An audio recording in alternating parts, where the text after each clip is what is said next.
নমস্কার, কেমন আছেন সবাই? আশা করি সবাই খুব ভালো আছে। আমরাও খুব ভালো আছি। মহালয়ার ভোরে সবাইকে শুভেচ্ছা জানাই। আমার ছেলের আতশবাজি দেখেই বুঝতে পারছেন নিশ্চয়ই মহালয়ার ভোর পুজো চলছে, পুজো শুরু হয়ে গেছে। তো আজকের সারা রাতটাই প্রায় ও জেগে জেগেই কাটিয়েছে, যেহেতু জানে ও ভোরবেলা উঠে ফটকা ফাটাবে। আমাদের যেখানে থাকি সেখানে এটাই মানে একটা বাচ্চাদের মধ্যে খুব উৎসাহ দেখি। মানে আমাদের বেলা যেমন ছিল ভোরবেলা উঠে মহালয়া দেখবো, আর এদের উৎসাহটা দেখি ভোরবেলা উঠে ফটকা ফাটাবো। মানে যখন যেমন জেনারেশন চেঞ্জ হতে থাকছে, সেই অনুযায়ী তো আমাদেরকেও চলতে হবে। আমরা যখন ঘুম থেকে উঠতাম আমাদের রেডিও সাউন্ডে ঘুম ভাঙতো, তারপর সেটা শেষ হওয়ার পর আবার বসতাম দূরদর্শনে সবার সাথে, পুরো পরিবার একসাথে মহালয়া দেখতে।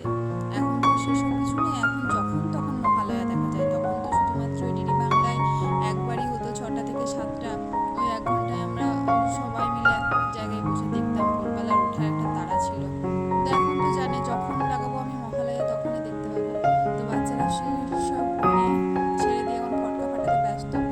আর এদিকে আমার ছেলে ফটকা ফাটিয়ে মর্নিং ওয়াক করে জগিং করে চলে এসেছে ছাদে।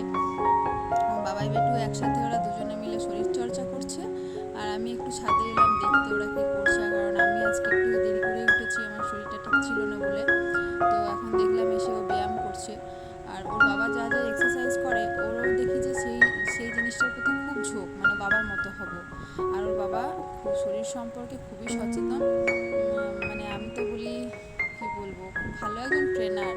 ও মানে নিজেও যেমন করে এবং অন্যকে করার জন্য উৎসাহ দেয়, এবং যে ওই সব দিকে মানে যার উৎসাহ থাকে তাকে রীতিমতো ও সাহায্যও করে।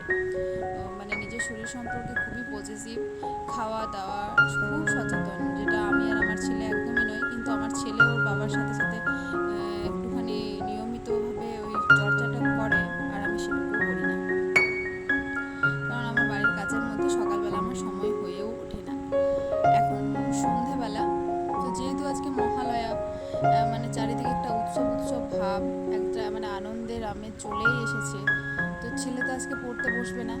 তো বাবা অফিস থেকে আস্তে আস্তে একটু লেট হলো, তারপরেও বললাম একটু বেরোবো। তো ওর বাবা বললো যে কিছুর একটা মিটিং আছে, তো চলো আমাদের একটু ঘোরাও হয়ে যাবে দুর্গাপুরে, আর মিটিংটাও অ্যাটেন্ড করা হবে। তো সেই জন্য বেরিয়ে পড়েছি। এইমাত্র পদ্মাবতী মায়ের মন্দির ক্রস করলাম আমরা। তো এখন যাচ্ছি দুর্গাপুরের উদ্দেশ্যে। আর রাস্তায় যেতে যেতে আপনারা তো জানেনই আমার গাড়ির ভেতর ওদের বক বক শুনতে ভালো লাগে না। আমি রাস্তার প্রকৃতি দেখতে দেখতে যাই, যেটা আমার ভীষণ একটা মানে প্রিয় জিনিস।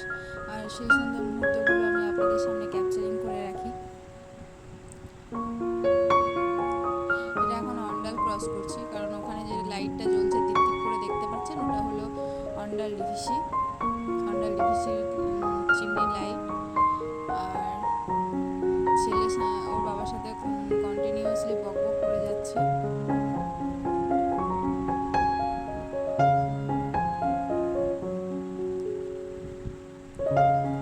আজকে মানে প্ল্যানিং আছে আমরা বাইরে খাওয়া দাওয়া খেয়ে তারপর বাড়ি আসবো।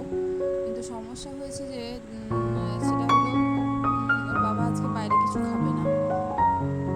তো যেহেতু ওর বাবা আজকে মানে বাইরে কিছু, ওর এমনিতেও ওর বাবা খেতে চায় না, ওর বাবা এমনি বেশিরভাগ দিন নিরামিষই খায়।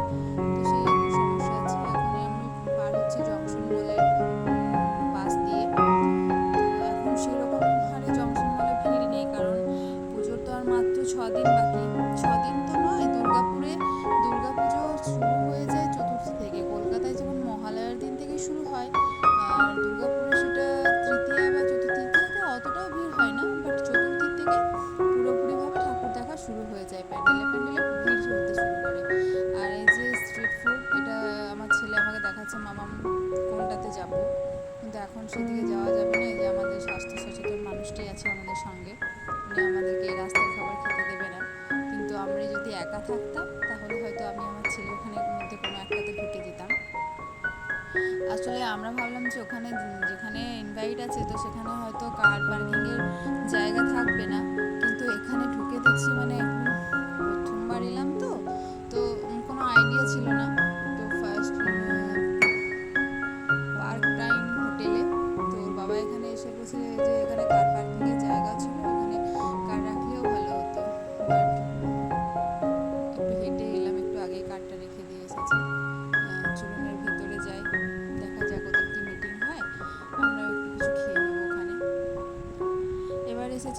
ডিনার করতে। এই একটা জায়গা যেখানে এদের খাবার আমার খুব ভালো লাগে।